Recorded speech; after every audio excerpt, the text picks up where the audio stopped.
Hello everyone, and welcome back to another edition of Index Office Hours. Today is the 24th of September, and this is Index Office Hours 176. If you are new to Index Office Hours, this is the town square where graph ecosystem participants come together and discuss the most important and relevant topics for indexes. This is a conversation, as always, and we love participation. So if you'd like to get involved in today's conversation, please do via the voice chat. And if you have any challenges there, let me know, and I will try and get that sorted for you. Otherwise, we have the text box in the corner, which many of you are already using. As a reminder, this session is going to be recorded and posted onto public channels like YouTube. So if you are concerned about privacy, please bear that in mind. And with that, let's get into today's exciting agenda. As always, with opening remarks, I give a shout out to the latest GRT IQ episode, and today's no different. I will be shouting out episode 187 with 𝗨𝘀𝗲𝗳𝗂𝗹, and 𝗨𝘀𝗲𝗃 is the co-founder of 𝗨𝘀𝗲𝗄 AI, which is a company that builds decentralized AI solutions for making machine learning models more accessible and affordable. So this is a very interesting podcast. It talks a bit about, 𝗨𝘀𝗲𝗃 talks a bit about his background, his passion for tech and entrepreneurship, and how he started off in the tech industry, and how he came to fall into the niches of AI and Web3. He talks a bit about his journey getting into Web3 specifically. He worked at Protocol Labs, the team behind Filecoin, as I'm sure you're aware. He worked on the crypto economics team, and that while he was there, he speaks of how that started his journey towards building 𝗨𝘀𝗄 AI. So if you're interested in hearing a bit about 𝗨𝘀𝗄 AI, 𝗨𝘀𝗲's background, etc., feel free to check out the episode, which let's see, I will link right over here, as well as the agenda, which I will also link to as well, just so you can follow along with us as well. Fantastic. And with that, let's get into the regularly scheduled Repo Watch section. Thank you, Abel, and hello, everyone. Okay, so starting as always with Repo Watch execution layer client. We have had a new release of Get. This is version 1.14.9, which is a maintenance release that introduces support for new multi-call spec, which enables a call to sequentially execute multiple it calls across blocks, along with optional state and precompile overrides, plus other improvements. Check this out, but also be aware that in the very unlikely event that you're still have any running any girly, which has been deprecated for a while, this would include a breaking change of removing the girly flag. Then we have a new release from Firehose Ethereum. This is version 2.7.4. This release fixes another substreams issue where multiple stores running on the same stage with different initial blocks will fail to progress. So make sure to check that out if you're running Firehose stack. Then a new release from 𝗨𝘀𝗲. This is version 1.8.5. This release can be skipped for mainnet, but just so you know, it introduces a new CLI flag. This is L2 migration block, which expects a future block number. This feature is specifically designed for assisting chain operators with the migration to the new CEL2 architecture. Then we also have a new release for Arbitrum Nitro, actually two new releases. The first one is version 3.2.0. This includes security fixes with the introduction of ARB-OS 32, which will be activated by an emergency upgrade from the Arbitrum Security Council, thus making this release a required update. So they expect this to be happening in the next couple of days, but there wasn't any specific date on the release. So I think upgrade sooner rather than later. So yeah, it adds support for ARB-OS plus other several improvements.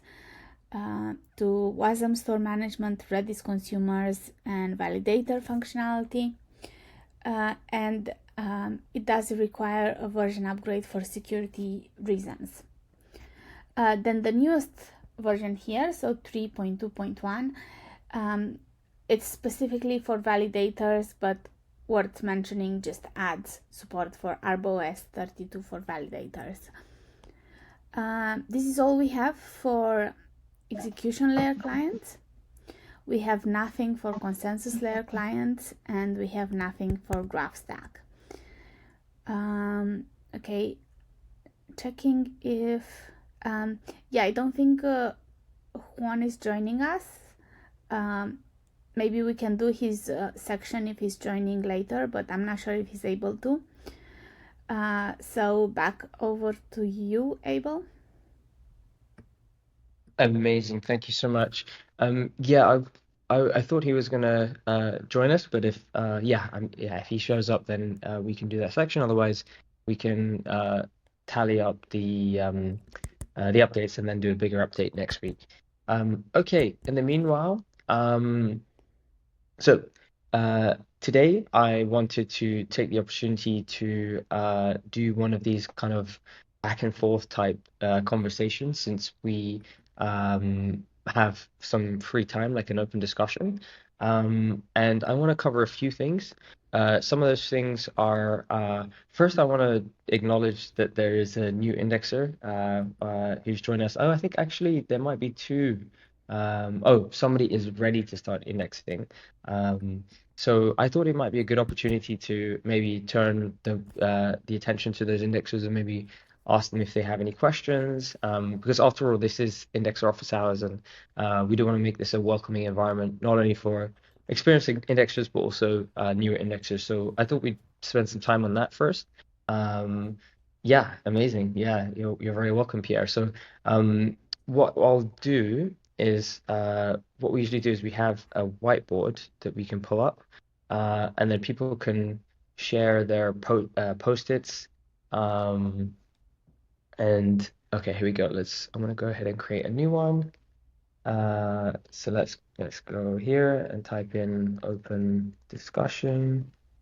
Alrighty. So it's very straightforward people seem to be on the indexing automation whiteboard. If you guys head over to the one that's called open discussion, and the way you do that is up in the corner you should see a hamburger menu. If you click on that, then you should be able to get to the open discussion. There we go. Perfect. People are moving over. Great. So if anyone has any sort of questions, you can either write a post-it like this with your question. This is my question. And then we can address it like that. Or if you would like to post in the chat, or maybe go onto the on the mic, then we can start there. So let's see. So we got Steak Machine asking the question: how many indexes have already switched over to TAP? So we've got Pierre, who said he's ready to use TAP, but I'm very curious if other folks are already. Okay, great. Would you like to speak to your experience, Anna, of using TAP? Maybe that could be useful for the newer indexers. Okay, great. Mainnet and testnet. That's awesome. Yeah, it would be great if you could do that.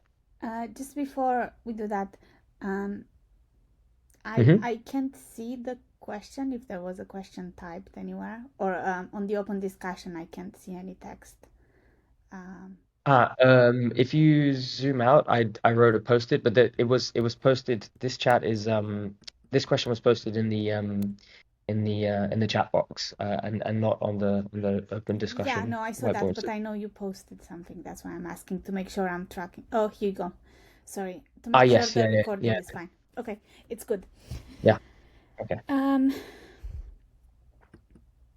So on the experience, it's definitely a learning curve for a few reasons. So it seems that so first of all, the TAP includes the new component TAP agent, and then there's a few things that one needs to be aware around running TAP agent and indexer service. the new indexer service, which is rewritten in Rust. Some of those include, in order for those two components to start, they both need a config toml, otherwise they don't start. You can add every single config options as an environment variable, overwrite it, but you still need a config toml, at least in my testing. One thing that's important is that every like both indexer service and indexer tap agent use the same configuration, and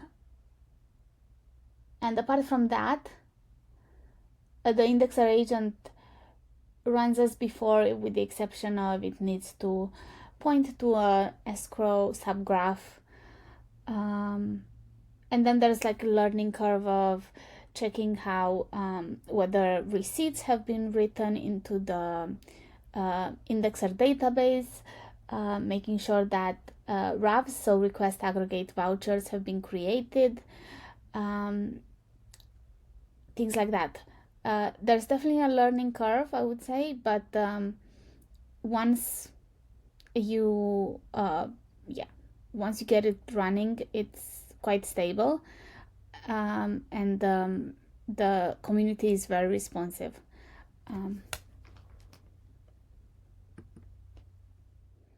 Amazing. Thank you so much. I appreciate you sharing all the details there. And I'm sure that's super useful for all of the folks who are keen to give it a go. What about Data Nexus? So it seems like Vincent, Data Nexus seems to have switched over as well. Is that for mainnet and testnet? And also similarly to Anna, would you like to share a bit about your experience for the newer indexers?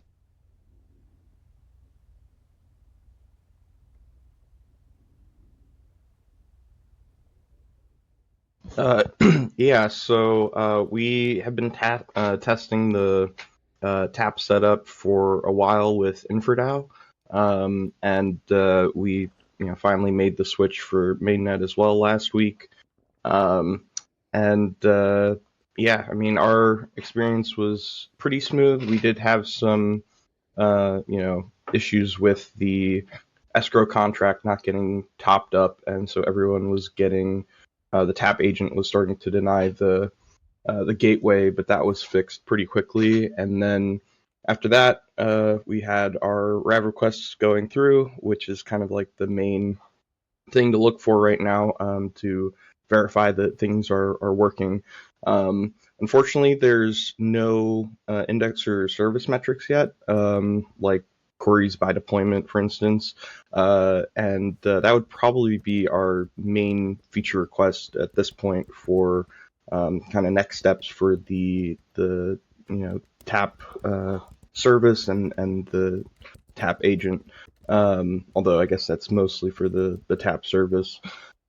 But yeah, things are going pretty well, and yeah, excited to kind of just make this next step in the graph's decentralization. Amazing, amazing. And I believe Anna just shared some alpha there where she says that it's in the immediate pipeline, and it will be after this week added. So fingers crossed for that. That sounds like something that's coming in the pipeline. So yeah. Also, Awesome. Yeah. Oh, sorry, go ahead. Yeah, so also we were kind of just, thinking through things, and especially with, kind of that instance of, the escrow contract not getting topped up. Like right now we obviously want to move in the direction of decentralization and getting these components in place, but also, just thinking about the health of the network, we're, very kind of just focused on making sure that the consumer side of things is going smoothly, and so we're kind of weighing where our max willing to lose should be, and we're thinking that maybe have it a bit higher on that point, because we are even though we are moving to decentralize and kind of setting that at a point that we're not going to get screwed over, but we're not really worried about the edge and node gateway screwing us over right now. But if there were a new gateway in the future, we'd probably want to set that quite a bit lower. And so our thought was also it would be cool to have a feature where we'd be able to set kind of the max willing to lose per gateway, so that for more trusted gateways we could have that set higher, where if there is some sort of issue with the escrow, that's not going to stop all the queries from flowing through that gateway. Whereas, if there's a gateway that we, are not trusting of, we can set that a lot lower. But right now, there's only the one gateway, so that's not really a big, kind of sticking point, but just something that we were kind of, just going through the motions of thinking of, and something that we'd probably like to see for the future. Amazing. And it seems like Anna's given you a +1 there on setting some of the tap values per gateway. It seems like it makes a lot of sense there. Fantastic. Also would like to circle back to stake machines, seeing as you are the one who asked the question. What's your experience like? Have you actually switched over to tap yourself? And if so, what's your experience like? Again, it would be awesome to have it here. Or maybe you're just asking to know more. Very curious to hear your perspective. Can you hear me? Yes, we can. Okay.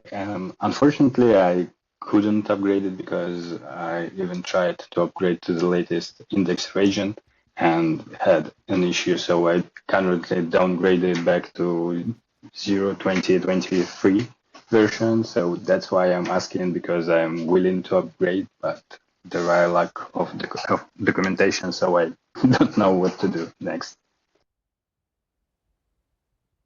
Got it. For the folks who have already upgraded and are using tap, any advice, recommendations for stake machine? Sounds like he's got an issue with indexer agent. But if anyone has any thoughts there, I think this would be a good opportunity to maybe help and debug. Yeah, I'll just step in real quick on voice. I think that because when you're switching over, you do want to close out all of your allocations and kind of just reset everything there. And so if you're having a problem with upgrading the indexer agent, the best case for you might be to close out all of your allocations and then completely wipe the agent database after all of your query receipts are put through, so you're not losing out on any queries there. But then once all that's done, just wipe the database and start up a new agent database on the new version, and then I'm guessing it's like a migration error or something like that. So you should be good at that point, starting from scratch, and then you can implement the indexer service RS and the tap agent, and then everything I think should work at that point. So that's probably what the direction I'd go if I were having an issue like that.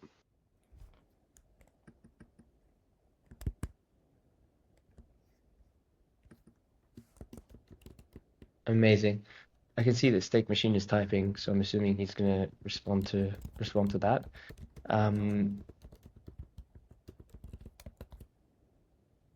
In the meantime, we've got this question here from Pierre, which seems to be quite detailed, so I appreciate the detail here. So it says, GM, welcome, Colson, welcome to the call. It says here, do I need to create an ingress for the public query URL, and to what service do I connect it? I didn't see anything in the help charts. Okay, and he's shared screenshots. Yeah. So for that, the public index, the flag, I forget the flag off the top of my head, but that public indexer flag, yes, you do need to create an ingress endpoint, and it should point to the Graph Network Indexer service endpoint. So in your Graph Network Indexer, your index service on the 76,000 port. If it's absolutely required, I'm not 100% sure. I think it is, but that's what you pointed out too.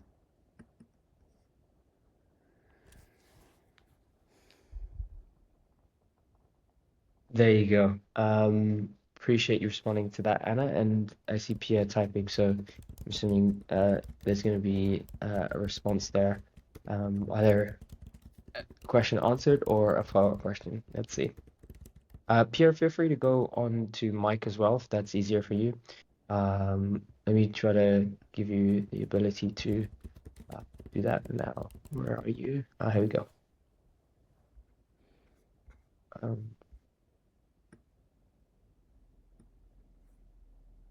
Okay, you should be able to speak now if you unmute. Okay, thank you. So okay, seems like the question's been answered from Pierre, which is great. Thank you so much, Anna. I really appreciate that. Okay, let's move on to the other questions we have here. So let's see. So let's go for 𝗨𝘀𝗲𝗀𝗀𝗀.eth. Says he's an aspiring indexer. So I'm setting up a distributed system where we have multiple indexes to index our subgraphs, but I'm curious, how does one node communicate with another node? I mean, if I deploy one subgraph to a node, but another node is responsible for indexing it, configuring via deployment rules, how is that subgraph sent to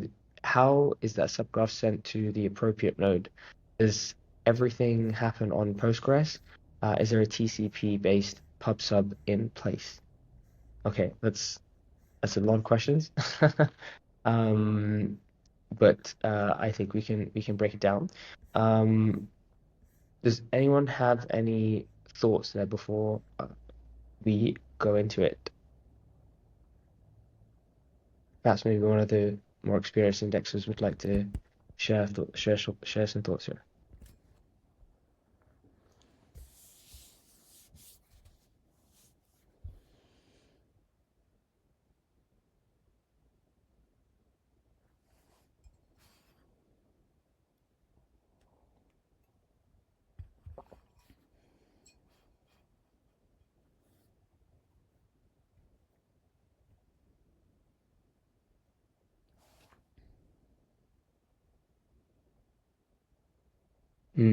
Or maybe I've reread the question and I'm struggling to understand. Maybe you'd like to share some more context on the question, perhaps maybe. I'll give you the ability to speak on mic so that you can share some thoughts. Let's see. Where are you? Yeah, so I think he's asking, you have one kind of, in the indexer agent, you set a graph node to send all the deployment instructions to. And so when you send that deployment instruction, you're like, hey, index this subgraph. It will go through the deployment rules and assign, that graph node will go through the deployment rules, assign potentially another or itself, another graph node or itself that subgraph to index. And then that goes into the deployment table in the database. And then all of the graph nodes are all looking for deployments that they're supposed to index. And so when that's updated, the graph node that was assigned that subgraph will start indexing it. Hopefully that kind of answers your question. Got it. I just gave Ernani, I think is how you pronounce the name. The ability to speak. So you can unmute if you want to respond. But I see he or she has posted, said, how do subgraphs watch the deployment table? Do they pool it? I guess is a follow-up question. Yeah, sorry, I just noticed now that my mic is open. Yeah, I'm just curious because I'm setting up the infrastructure myself. And usually when you have inter-node communication, one indexer communicating with another, there's usually like a TCP port that they communicate through. But if I understand correctly, the entire communication happens on Postgres, right? Yeah, I'm just curious. So because I'm setting it up and I want to make sure that I have a full understanding of the workflow. Yeah, I'm not exactly sure on the exact method that it uses to get that update. But from what I understand, I think it is some sort of polling. But the actual,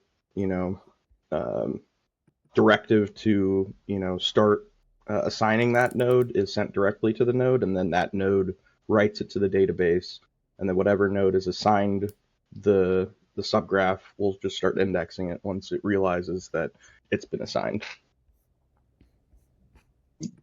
Gotcha. Thanks. Yeah, I'm still curious on the exact method that is done, but it helps a lot to know for sure that this happens on Postgres and that I don't need to set up anything else regarding to communication between the nodes. Thanks.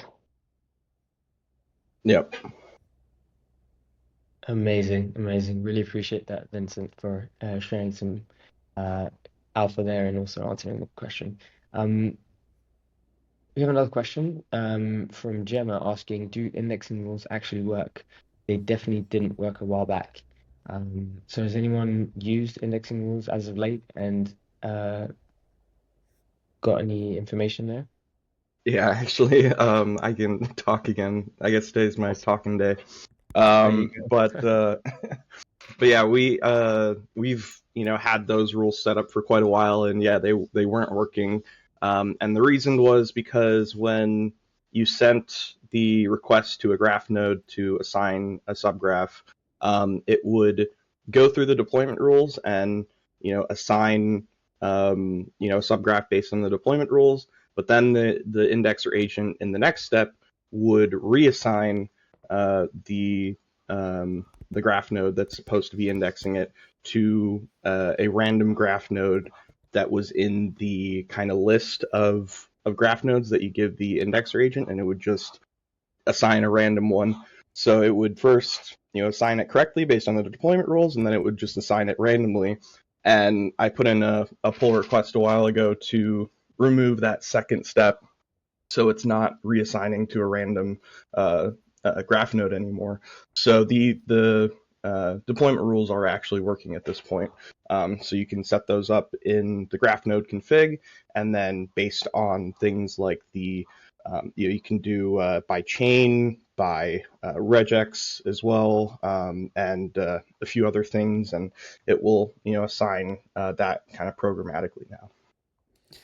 I actually have a follow-up question, Vincent, to this, just in case, just something I've been dealing with. There is that option for off-chain subgraphs. So the subgraphs that you want to index, but you don't want to allocate to. I know it works to do it using indexing rules off-chain, but there's also the CLI and the environment variable.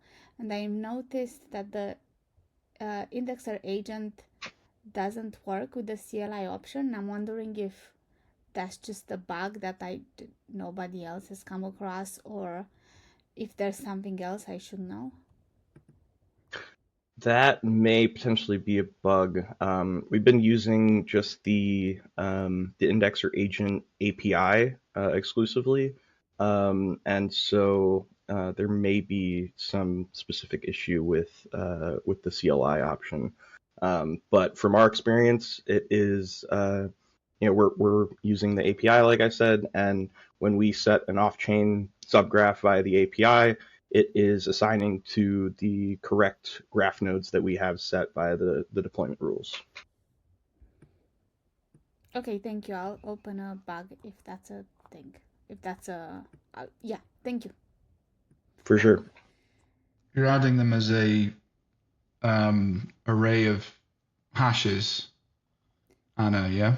Yes, IPFS hashes, the QM format.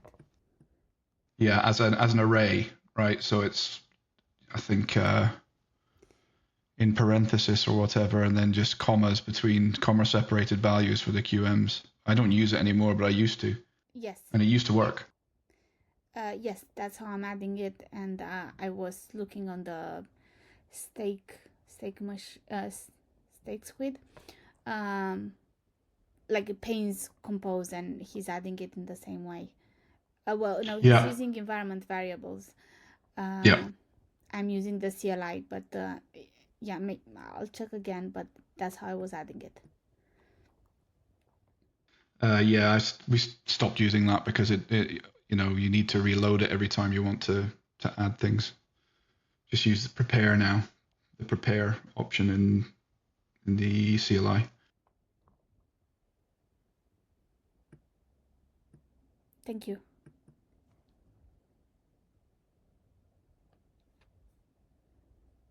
Amazing. And then we have a follow-up, actually a separate question from Steak Machine asking, last index agent version has a new feature to control placements. Has anyone tested this already? Very curious for the indexers who are active to respond to that. Has anyone played around with that or have any thoughts there? Didn't Vince write it? Vince, did you not write that? Or am I mistaken? You made a PR for that. Yeah, I did make a PR for like removing that second step, which was overriding the deployment rules. But looking at the link that State Machine put, it looks like that PR is for the paused mechanism. So instead of just reassigning to a graph node called paused, now it's actually there's a true false whether it's paused or not, and so it keeps the deployment assignment, and now it just marks it as paused. But yeah, I think, and I'm not sure actually if the PR that I made was merged. I think that fix might have just been fixed in another PR and merged that way. But yeah.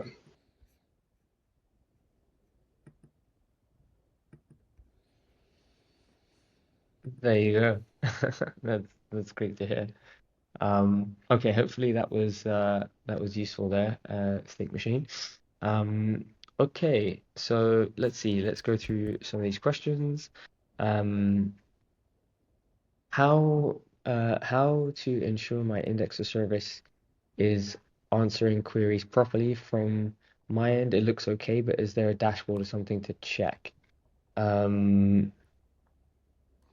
Yeah, that seems like a question that's coming from John, who I believe is a new indexer who's joining us today. So if anyone has any ways that they ensure that their indexer service is answering queries properly, if there's a Grafana dashboard that they use or something, feel free to share some information there.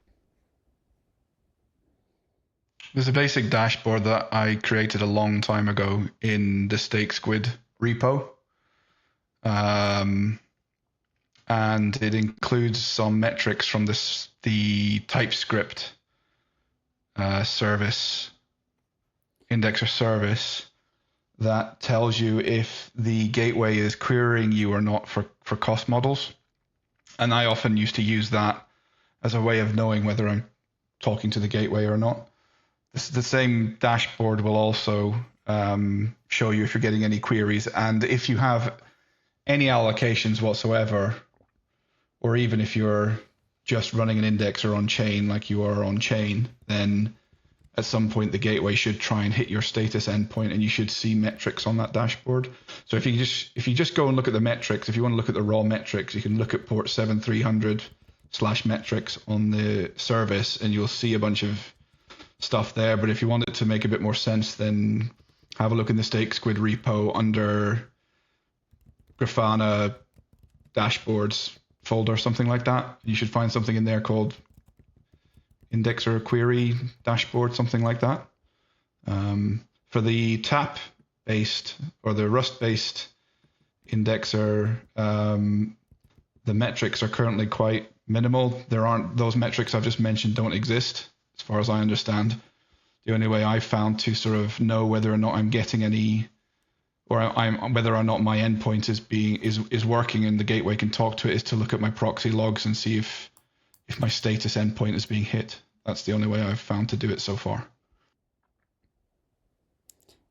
You can also tell if you're looking at that tab Grafana dashboard if you're getting new receipts created, the one that Finn's already linked. That's a good way, like new receipts equals you're getting queries served.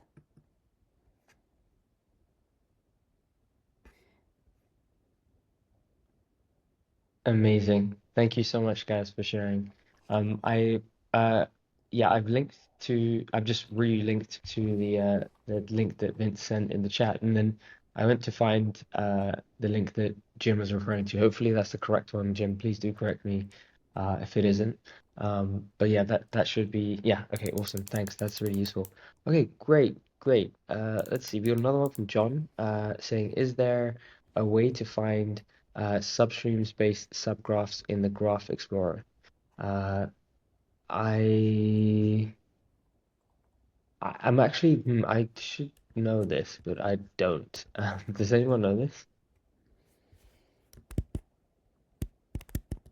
Has anyone been on a Graph Explorer as of late?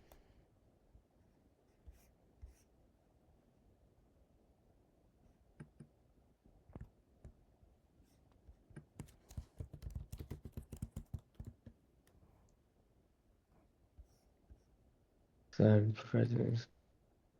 Yeah, I'm not entirely sure. Anyone have any thoughts there?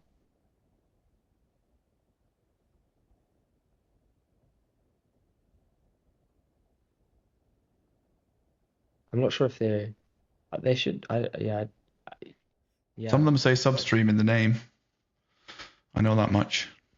If you just search substream on the Explorer, you'll find some. Obviously, it's not a very accurate way or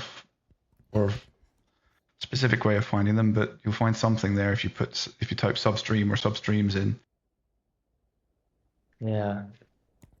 Okay. Yeah. There must be, John. There must be a field.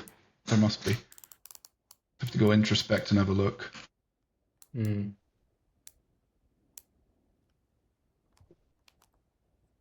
Anyone from Pinax? Yes, we've got a couple of people from Pinax here. If you have a question directed for Pinax, Gemma, I think Andrew's here, and who else from Pinax is here? Let's see. I think just Andrew today. Oh no, we've got Lewis as well. So if you have to know anything about substreams, okay, got it. Yeah, okay, yeah. Keep looking, John. Sounds like there is. Just have a look through the Graph Explorer. I haven't done it myself, but yeah, it sounds like from it sounds like it's likely there.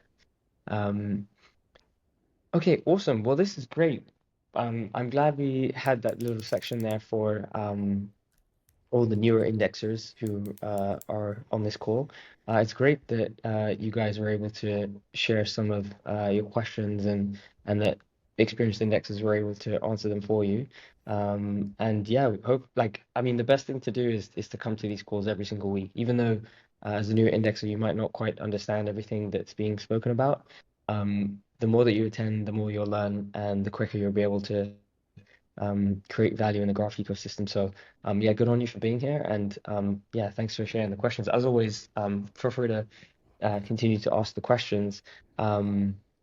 But what I would love to do is take this opportunity, as I've done before in the past, to ask for feedback. So I'll use the same board just for the purposes of continuity.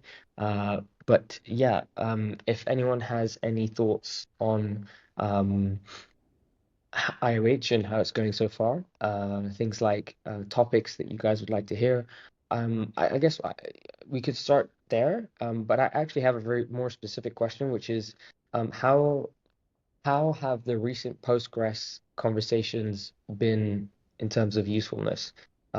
Is there still a appetite for more of them? I know Jim is here, so maybe Jim, you might have some specific thoughts here. Yeah, would you like some more of those Postgres? And if so, oh yeah, I guess we haven't done the practical stuff yet. That's in the calendar, which we haven't forgotten about. But I'm very curious if there's other stuff that you would like to do as well, just to make sure that we're covering all bases.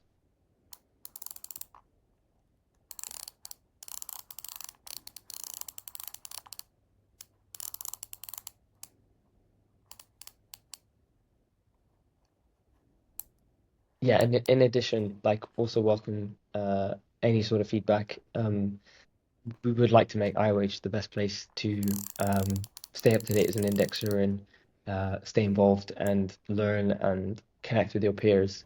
So if anyone has any specific thoughts on what we can do to improve the format, then yeah, we're all ears. We're all ears.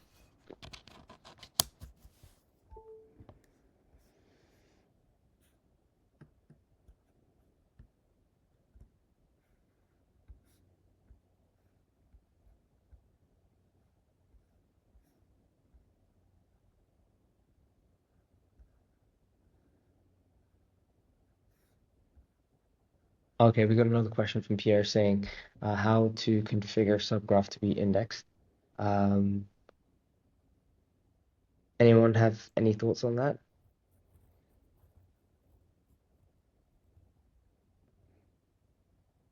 And what do you mean by configured, by the way? Yeah, I'm curious. It depends on who you are asking that question. If you're an indexer asking that question, it's different to a subgraph developer asking that question. Yeah. So earlier in the call, Pierre mentioned that he's new to the world of indexing, so I would assume he's asking from an indexer perspective, but feel free to clarify if that's not the case, Pierre.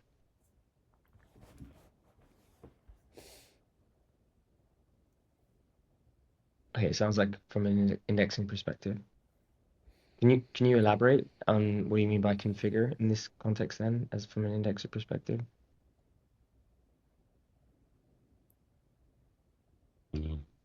Maybe I can you hear me? Yes, loud and clear. Okay, perfect. Sorry, it's late here. I'm in Cyprus, so I configure everything. I just need now to know I have my address, everything is we're running, but how do I index subgraphs? Not my subgraph, but the ones there, so I can get queries and everything. This part I didn't find any documentation yet.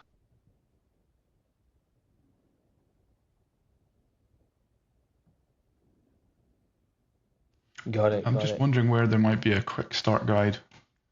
Again, I wonder if there's anything in Stake Squid. I know that I staked the 100,000 GRT to my indexer. Now, do I have to delegate or to do something to choose the one that I want my indexer to index?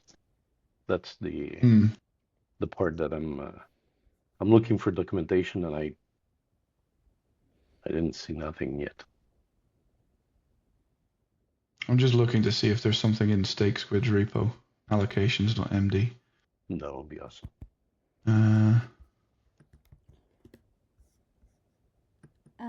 There is an allocations.md. I think that's the one you are referring to, Jim. Okay. Yeah, it might be a bit old. Although it has rules in it. I don't know that you want to use rules rather than actions. Actions are the new hot. Well, they're not new anymore, but that's what I would recommend using as an actions queue. Okay. Does this cover actions queues?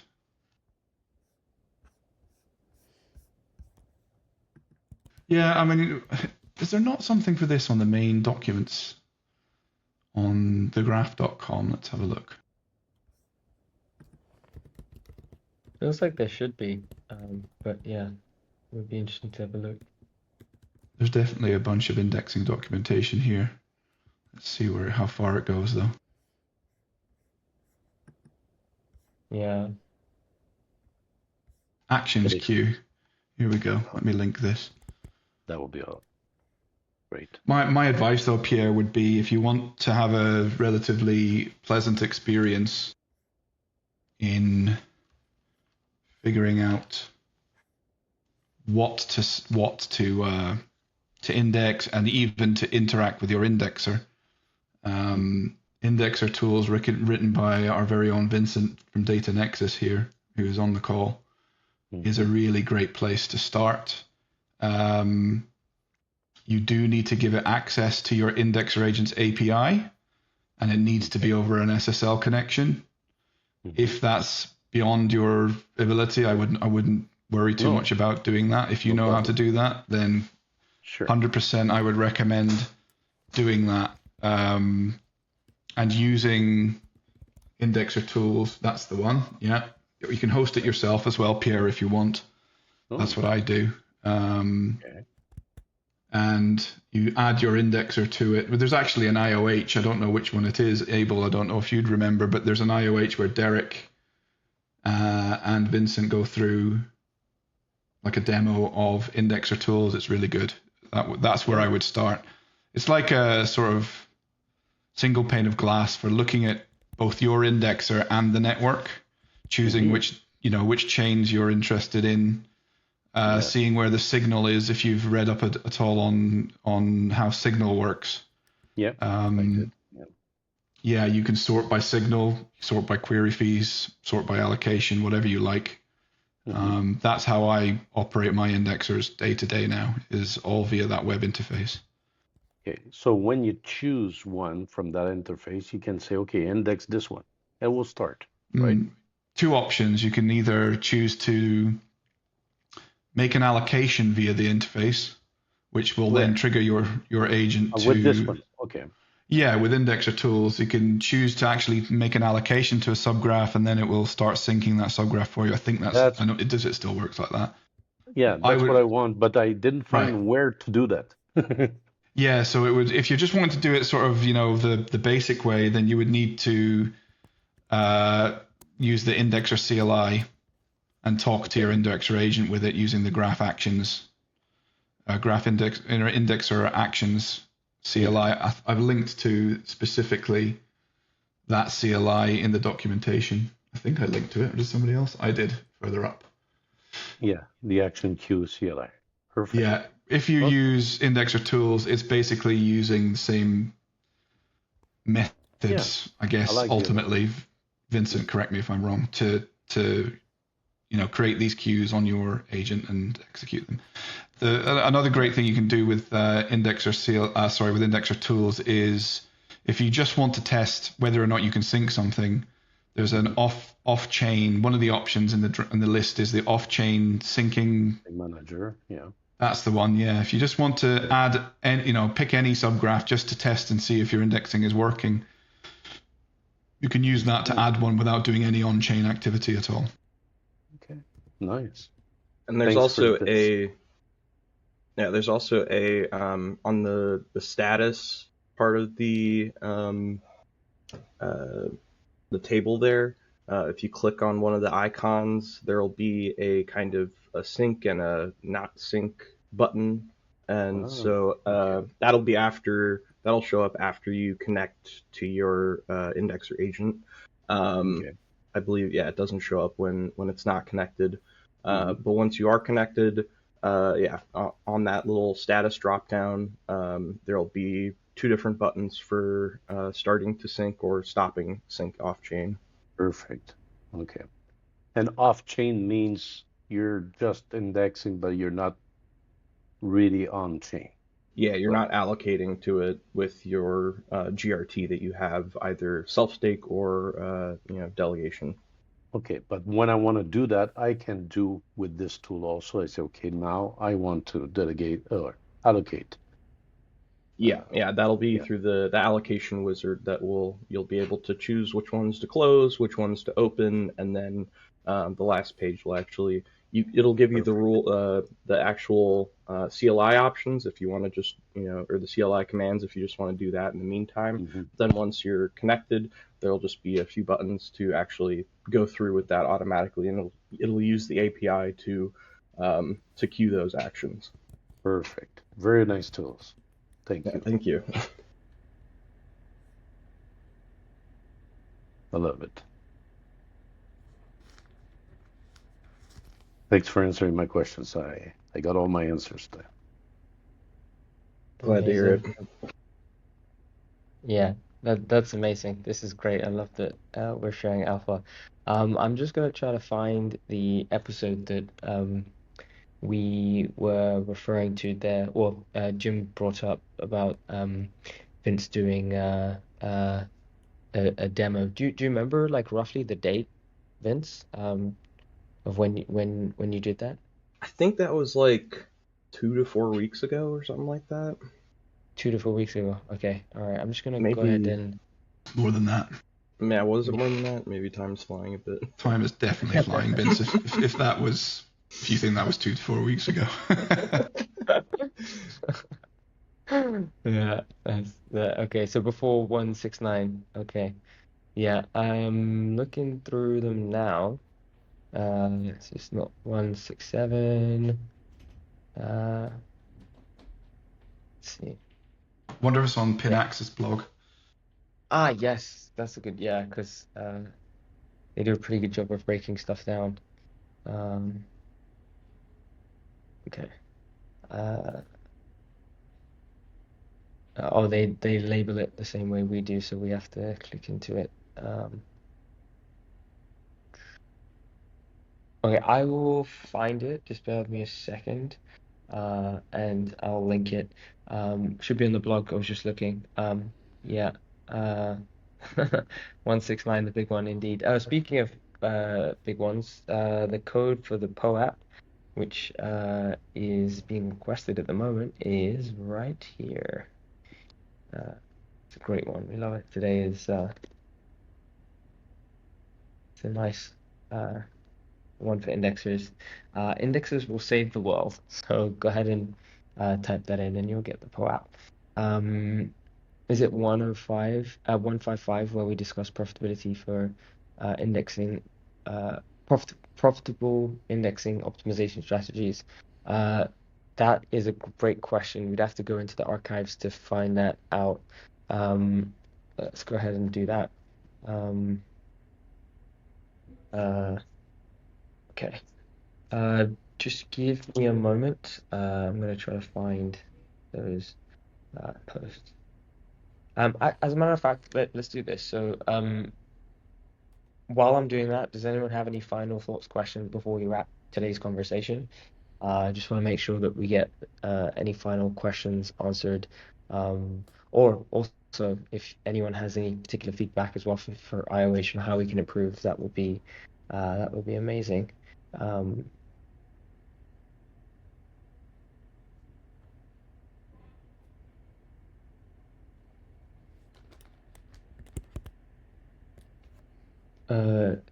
Great info today. Okay, thanks. And Pierre linked to the allocation optimizer.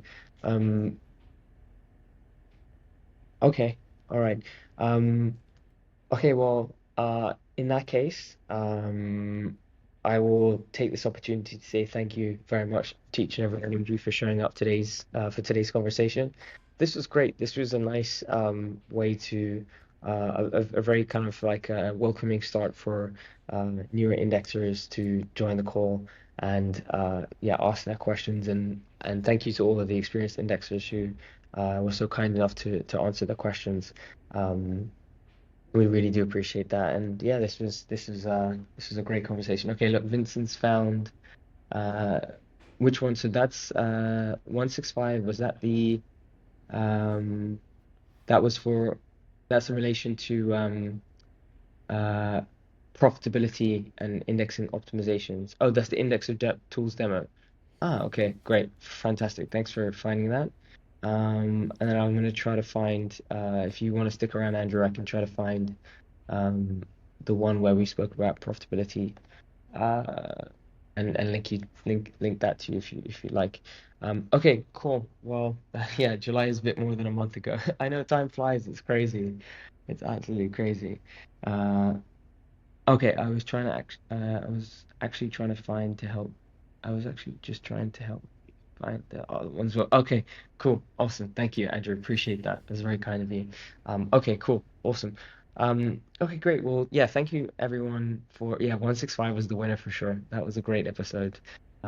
We really do appreciate it. Thank you, Vince. That was a great episode. Got a lot of great feedback from that one. Okay, thank you very much, everyone. And as always, we'll see you same time next week. A little bit of alpha. We will be talking about Fuse.